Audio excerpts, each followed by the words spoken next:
Hello friends, स्वागत है हमारे चैनल मैथ सोल्वर ट्रिक पर। तो दोस्तों, आज हम बात करेंगे YNM सैटेलाइट के बारे में और एक CR7 जो कि सबसे चमकीला आकाश गंगा है। तो आज ये दो टॉपिक्स के बारे में आज हम लोग जानेंगे।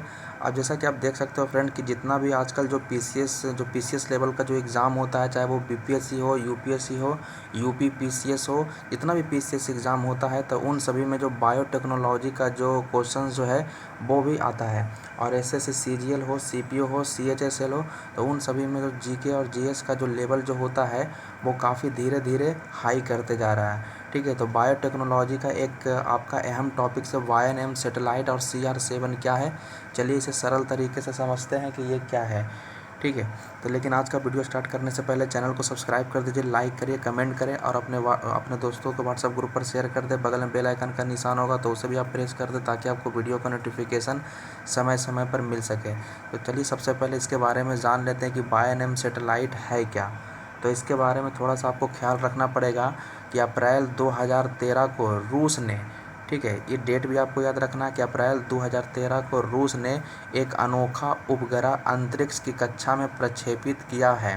ठीक है, जिसका नाम है YNM। ठीक है, तो डेट याद रखना, अप्रैल 2013 किस देश ने किया है, तो रसिया ने किया है। ठीक है, याद रखिएगा, इसे रूस ने किया है, रूस। ठीक है, रूस। इसके बाद एक चीज़ और ख्याल रखना है कि YNM विश्व का पहला बायो सेटेलाइट है। ये कैसा सेटेलाइट है, तो ये आपका बायो सेटेलाइट है, पहला बायो सेटेलाइट है जिसे सोयूज 2.A रॉकेट द्वारा कजाकिस्तान में स्थित बैकानूर स्पेस सेंटर से प्रक्षेपित किया गया है। चलिए मैं नाम यहाँ पर लिख देता हूँ, नाम भी पहले से लिखा हुआ है। देखिए आपका सोयूज याद रखना है कि सोयूज 2.A रॉकेट, ये रॉकेट का नाम है सोयूज 2.A और जगह पूछेगा तो कजाकिस्तान से इसे लॉन्च किया गया था और बैकानूर स्पेस सेंटर से। ठीक है, तो ये तीन चीज़ आपको क्लियर होना चाहिए, सोयूज 2.A, कजाकिस्तान और बैकानूर स्पेस सेंटर। ठीक है, देखिए कुछ और भी चीज़ है जो कि आपको ध्यान में रखना पड़ेगा।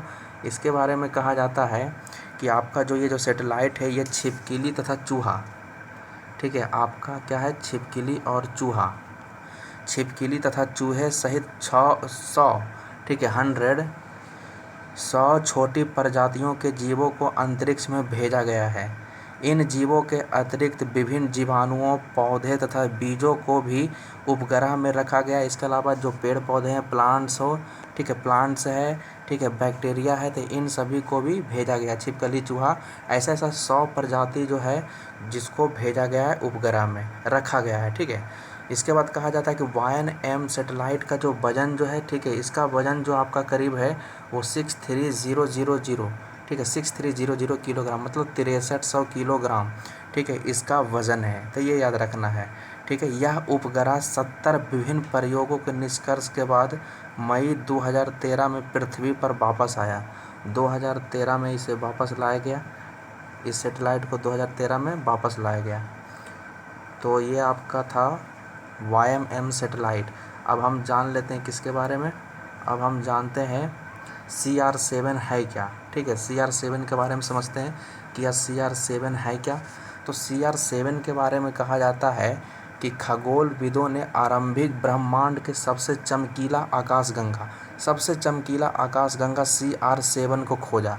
ठीक है, ये सबसे चमकीला आकाशगंगा है CR7। यह अब तक ज्ञात सबसे चमकीला आकाशगंगा हिमीको से 3 गुना अधिक चमकीला है। किससे, तो हिमीको, देखिए यहाँ पर नाम लिखा हुआ है हिमीको।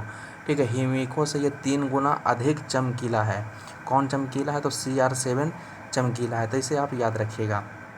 और भी याद रखना है कि ये जो आपका CR7 जो है, CR7 ये पुर्तगाली फुटबॉल खिलाड़ी क्रिस्टियानो रोनाल्डो के नाम पर रखा गया है। ठीक है, देखिए C से क्रिस्टियानो और R से रोनाल्डो। ठीक है, और ये 7 कहाँ से आया है, तो उनका जो जर्सी नंबर जो है वो 7 है, तो वहीं से ले लिया गया है। ठीक है, तो क्रिस्टियानो रोनाल्डो के नाम पर रखा गया है इसका। ठीक है, जो आरंभिक ब्रह्मांड का सबसे चमकीला आकाशगंगा है। तो तो ये आपका 2 टॉपिक्स कंप्लीट हो चुका है फ्रेंड्स, एक YMM सेटेलाइट और एक CR7। इससे जितना क्वेश्चंस अगर पूछेगा एग्ज़ाम में तो वो सारा कुछ इसी वीडियो से कवर हो जाएगा। तो आई होप फ्रेंड्स ये वीडियो आपको पसंद आई है। तो अगर पसंद आई है तो ज़रूर चैनल को सब्सक्राइब कर दीजिएगा, जितना हो सके तो शेयर कर दीजिएगा, ठीक है। इंस्टाग्राम ग्रुप या फिर टेलीग्राम ग्रुप, व्हाट्सएप ग्रुप जितना होगा तो वहाँ पर शेयर कर दीजिएगा। तो फ्रेंड्स तब तक के लिए जय हिंद, जय भारत।